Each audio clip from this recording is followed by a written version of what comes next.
These are the stories My little girl, she's changing lives just by being herself. of organizations and people making a difference. When you first tell someone about adaptive wheelchair boxing, it doesn't sound real. And empowering others It saved my life.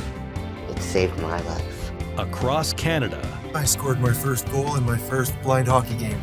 in our community.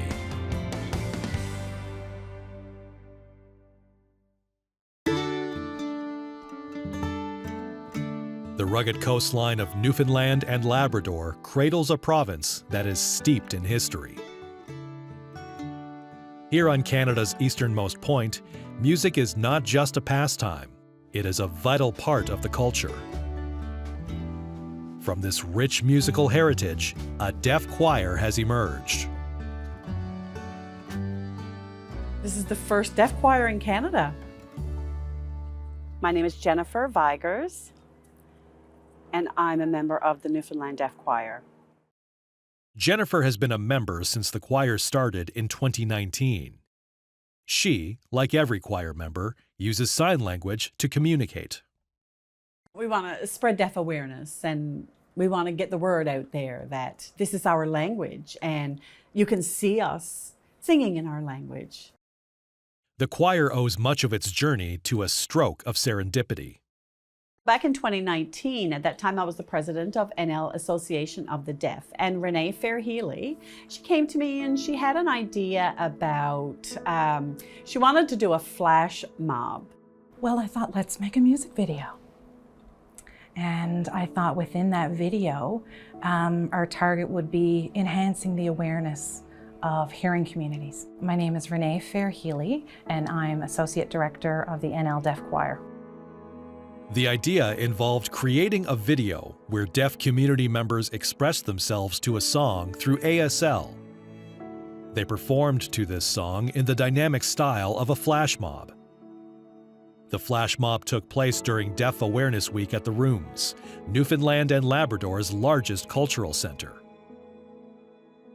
The flash mob achieved its goal as members of the hearing community stopped to absorb the performance. Some of the individuals were just there that day and they were looking at what we were doing and they were enthralled. They couldn't believe it. Here we were signing this song, and it was just a great experience for everyone. The performance was supposed to be a one-time thing, but unexpectedly, it gave rise to the NL Deaf Choir. It just felt like there was something else that was in the air. And someone had said to one another, do you know what we just did? We've just made a choir. So we replay that conversation over and over because it incidentally happened, this choir. And it really opened up this channel of creative expression. And it led itself down this path of enhanced acceptance. Today, the choir is rehearsing the song Take Me Home by the Ennis sisters. The half a dozen of the choir's core members are fine-tuning the ASL translations for an upcoming performance.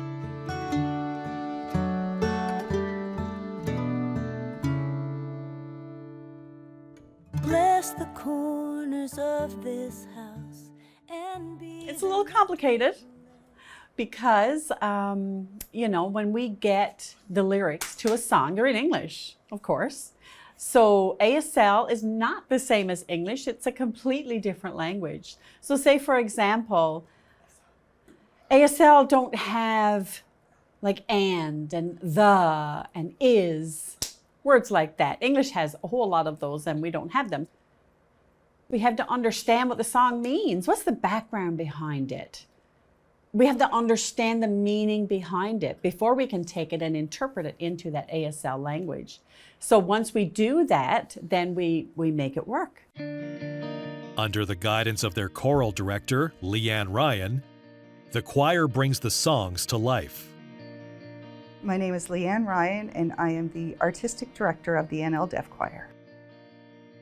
So Leanne will be in front of us and we'll be standing facing her. And then she basically leads us. She leads us with the beat and we'll stay on beat with her and with the other hearing choirs. So we have to make sure that we're not too fast or not too slow. So we follow her lead. And that's how we stay on track. We start to match the ASL to the music. So, we have to look at what is the rhythm, what is the timbre, what is the tone? Is it high, is it low? How are our bodies going to show this music besides the signs and besides, our mouth and our faces? What else can we do to help convey the meaning of our music? I've been involved in many choirs in my life, but I felt like this was the most important choir. This was the choir that touched me to my very soul, that had such meaning and such purpose beyond making beautiful music. It was also creating a beautiful community. So music has definitely connected us because of the inspiration that it provides. We can feel all of the bass and the beat and the vibrations. I mean, we feel all of that. So we basically share that with other people. We love music.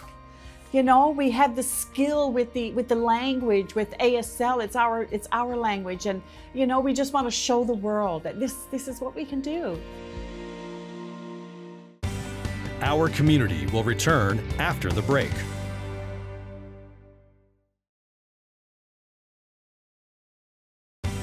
We now return to Our Community.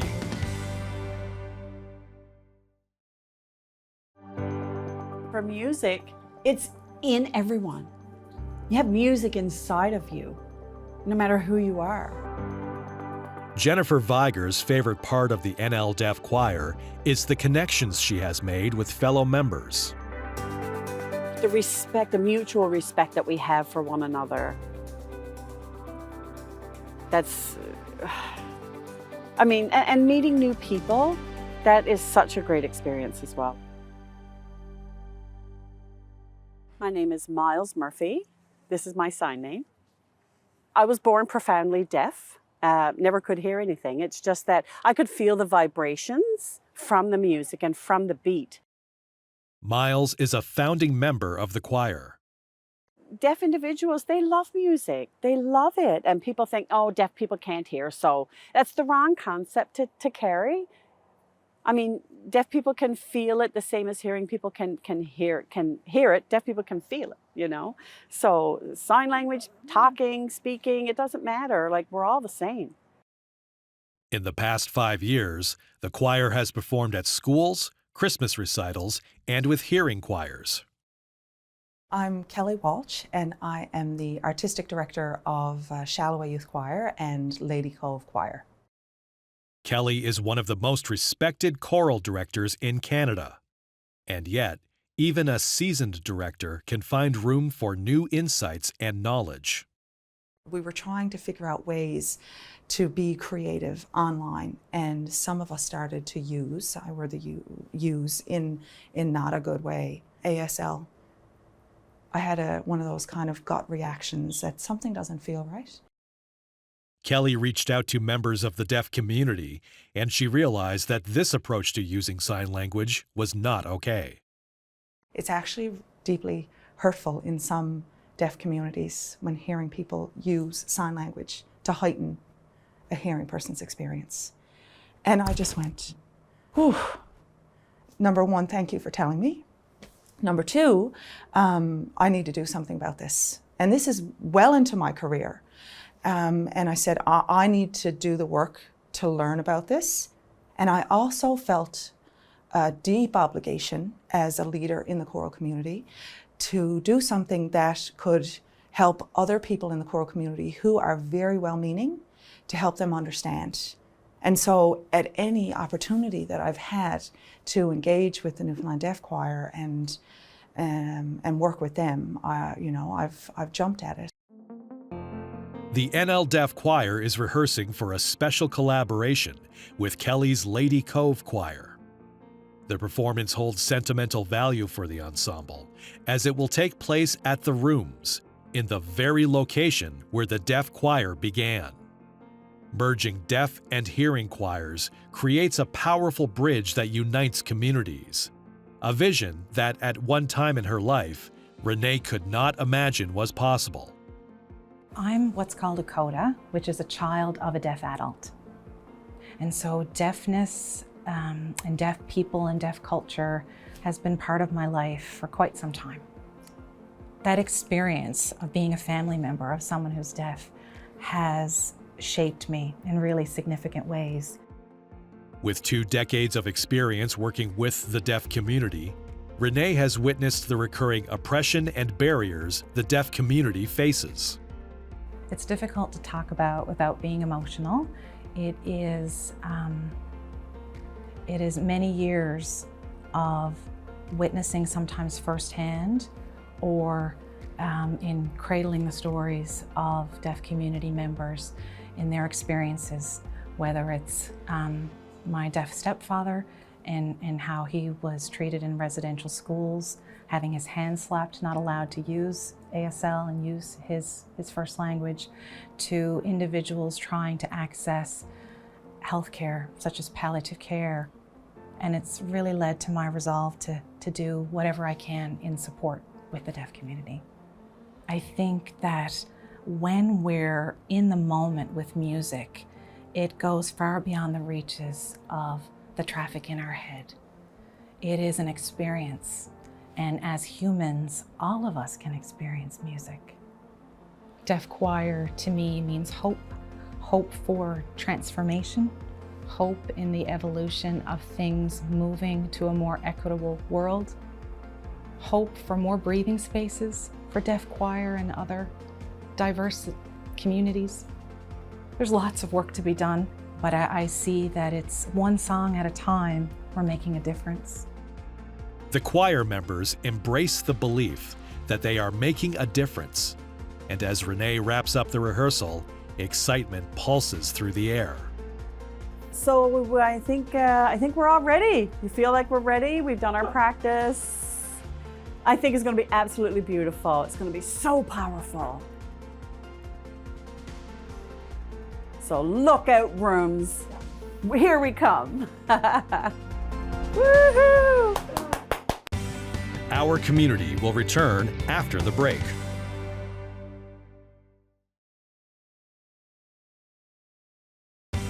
We now return to our community.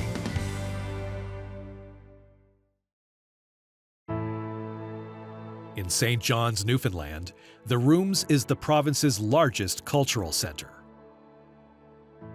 Inside the building, there is an open room with large windows that overlook St. John's skyline. Here, members of the NL Deaf Choir and the Lady Cove Choir gather with anticipation. Through her first language, ASL, Jennifer Vigers shares how the deaf choir and the hearing choir collaborate. If you have a hearing choir, of course, and you have our deaf choir, people may wonder, like, how does that work? The hearing choir, of course, they're doing their practice and we're over here doing our practice, and then we'll come together. Lady Cove's founder and director, Kelly Walsh, guides her choir around a grand piano to rehearse. While across the room, the NL Deaf Choir communicates their melody in sign language. We teach them usually the song, usually the chorus in sign language. And then once they got that down, then we'll come together and we'll all practice together at the same time. So it helps them understand and get a little glimpse into ASL and what that looks like. And so sometimes it actually leads them to want to learn more ASL, and they'll start doing courses because they want to be able to communicate with us. Dressed in impeccably flowing red and black dresses that accentuate their unity, the 60-plus members of the Lady Cove Choir stand poised, their attention fixed on Renee, who radiates pride. It's a very special day. Thank you for coming here to the Rooms, to this beautiful building. This is a part of our home now. That's what it feels like. This is where our story began a few years ago. Do you all remember that? Thank you. The deaf choir members move into place in front of the Lady Cove choristers. The pianist is poised and ready. The deaf choir members look to their director, Leanne Ryan, who stands at a podium in front of them. The song, Take Me Home, by the Ennis sisters, begins. Bless the corners of this house and be the little blessed. Bless the land every bone and each place of rest, and every door that opens wide to stranger as to kin. Biggest accomplishment is that we've changed perception of what a deaf person can do. And I think instead of, having the hearing community owning choral music, now we've invited the deaf community in, and we've created something that is more meaningful, and I think it's more heartfelt, and it serves a greater purpose.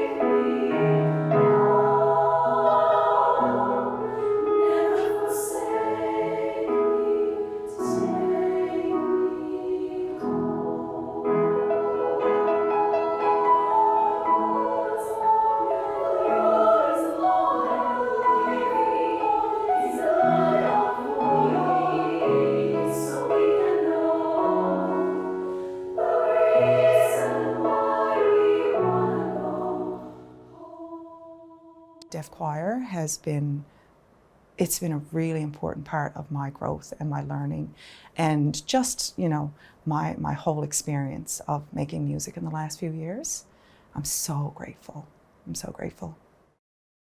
Claire Bates has been with Lady Cove Choir for 3 seasons. She has performed alongside the NL Deaf Choir a few times, and each time her affection for the collaboration deepens. My name is Claire Bates. I'm a member of Lady Cove Women's Choir. This community of people is so welcoming and so kind, and they're so willing to help you learn. If you mess up, they're so willing to help you and understand, and it's really beautiful to sing and watch them sign. I've done that too, where I wasn't signing, but I was just singing and watching them sign. But something about doing it together, it feels like such a safe space and such beautiful collaboration. The first video performance at the Rooms in 2019 was designed to impart deaf awareness to the hearing community. Its reverberating impact is undeniable. Our journey has certainly opened up that affirming space, the affirming space of identity, language, and culture. So it's meant a change in our choir members, but it's also ignited conversations in every performance that we are part of. Music has a profound ability to unite us and forge deeper connections with one another. Just imagine if you sit with another human being and you share that song together, what it does. It's incredible. It is completely transformative. I deeply believe that if people had the opportunity to make art together, so many of the things that divide us would melt away. I feel the connection with a deaf group and a hearing group. We just connect. We collaborate together. We work together, and we form partnerships in that. I mean, being in this choir has done so much for me. It inspires me. I mean, I love music anyway. I love it. But to be there and to sign it in my first language, and in time with the music, it's just so powerful. They need to have their hearts open and their minds open to be able to invite the deaf community in to create like a much bigger, broader community that doesn't separate the hearing and the deaf, but just creates a musical community. The possibilities are limitless. The choir is instrumental in creating new connections for Miles Murphy. I've seen the deaf community and the hearing community in the choirs, and the excitement, that for us to be included, yeah, absolutely. We just share a bond that we haven't seen anywhere else. I mean, the deaf community, we really appreciate that, because we're included. It's that inclusivity that's so important. The NL Deaf Choir members celebrate their performance as Jennifer keenly envisions the choir's bright and promising future. I'm hoping that the Newfoundland Deaf Choir, we're going to do more travel, and we're going to show the world, what this looks like, how we sign in song. And I mean, the language is absolutely beautiful, but we want to show that to the world. To show that anybody who can get up on stage and sing, well, so can we. We can get up there and we can sing as well. It's just in American Sign Language. Producers, Rachel Bauer, Christine McLean. Director, Rachel Bauer. Writer, Rachel Bauer. Director of Photography, Scott Barrington. Post-production, Brendan Wilson. Music, thanks to the Ennis sisters. Special thanks, The Rooms, April Hubbard, NLAD, NLAD Interpreting Services, NL Deaf Community, Maureen Ennis, Lady Cove Choir, Anne Picard Vandering, Roger Maunder, DC Design House. Narrator, Mark Phoenix. Graphics, Andrew Antonello. Integrated Described Video Consultant, Ron Rickford. Supervising Producer, Jennifer Johnson. Content Development Specialist, Karen McGee. Director, Programming, Lizanne Gagne. Director, Content Development and Production, Kara Nye. Vice President, Content Development and Operations, John Melville. President and CEO, David Arrington. Copyright 2023, Accessible Media, Inc. An AMI original production.